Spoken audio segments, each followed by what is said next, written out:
Dada lebih baik cegah.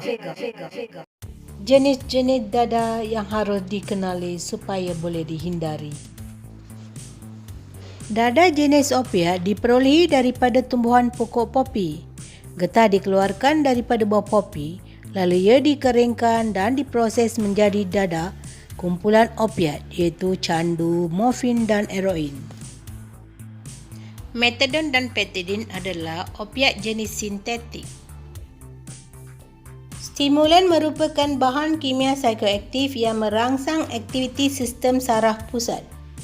Terdapat dua jenis stimulan iaitu jenis amfetamin atau ATS dan kokain.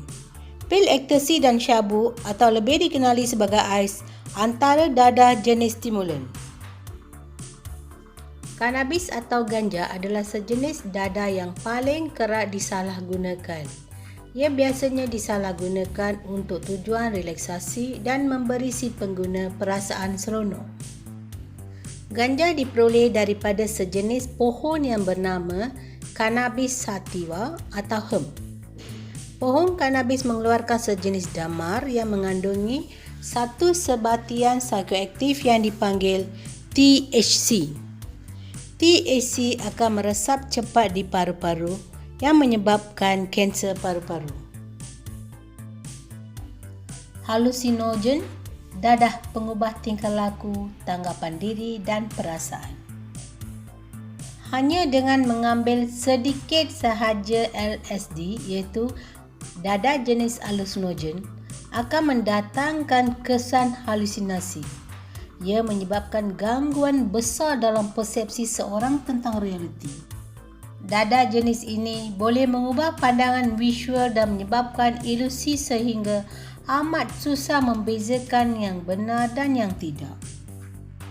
Dalam bidang perubatan, dada jenis depression digunakan sebagai ubat penenang.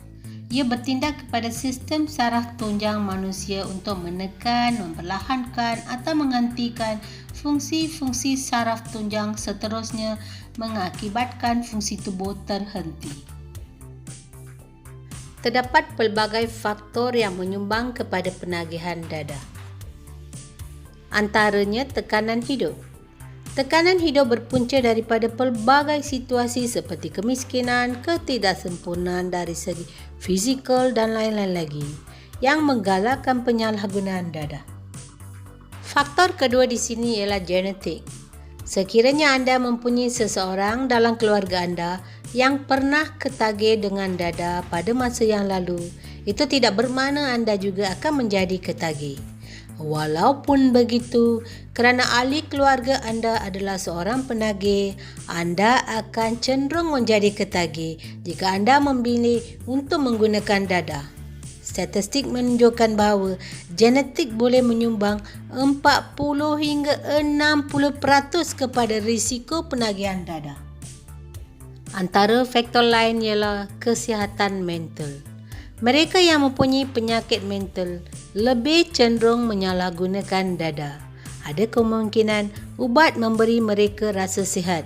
Ini meningkatkan potensi penyalahgunaan dada. Ketidakstabilan institusi keluarga juga merupakan antara faktor yang membawa kepada penagihan dadah dalam kalangan remaja. Keluarga yang bahagia menyelesaikan masalah keluarga dengan berbincang atau menyelesaikannya dengan cara yang baik. Tekanan dan pengaruh rakan sebaya biasanya berlaku kepada golongan remaja. Pengaruh dari rakan-rakan dan keperluan untuk menyesuaikan diri dalam kumpulan memerlukan mereka melakukan atau mengambil bahagian dalam beberapa aktiviti yang berbahaya, yang mana salah satunya penggunaan dada. Tujuannya hanya satu, iaitu untuk menunjukkan kesetiaan. Faktor terakhir yang menyumbang kepada penagihan dada ialah kegagalan di sekolah. Remaja yang berprestasi baik di sekolah dan berkawan dengan guru lebih cenderung tidak menggunakan dada.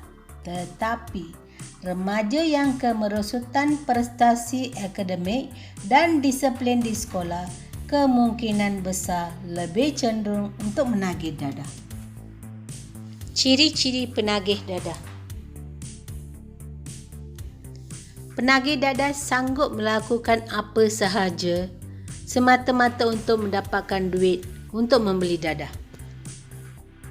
Kerana tanpa mengambil dadah, hidup mereka seperti bangkai bernyawa.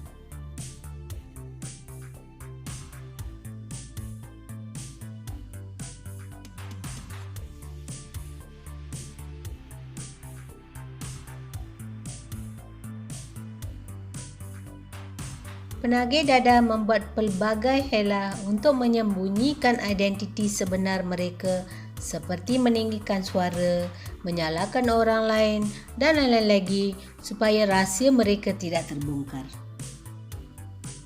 Kadang-kadang mereka bersikap terlalu baik sehingga mengelirukan kita dengan rasa bersalah.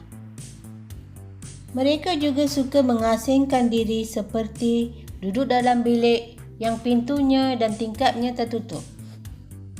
Mereka juga sanggup mencederakan diri sendiri apabila tidak mendapat bekalan dadah.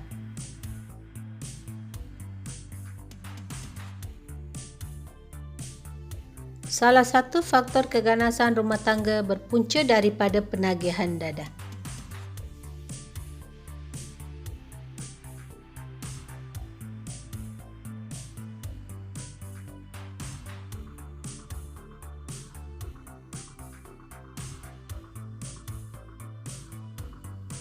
Empat langkah.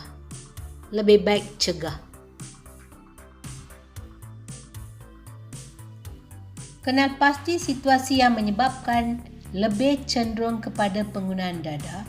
Sekiranya tidak dapat menangani situasi dengan cara yang baik, dapatkan bantuan daripada kaunselor sekolah anda, ibu bapa dan guru ataupun talian kasih. Talian kasih adalah talian prihatin masyarakat yang boleh diakses oleh orang awam melalui dua saluran, iaitu menerusi talian bebas tol 15999 dan aplikasi WhatsApp 0112615999. Kesimpulannya, dadah adalah berbahaya.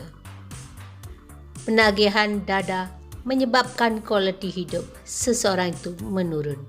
Penagihan dadah membawa maut. Dadah lebih baik cegah.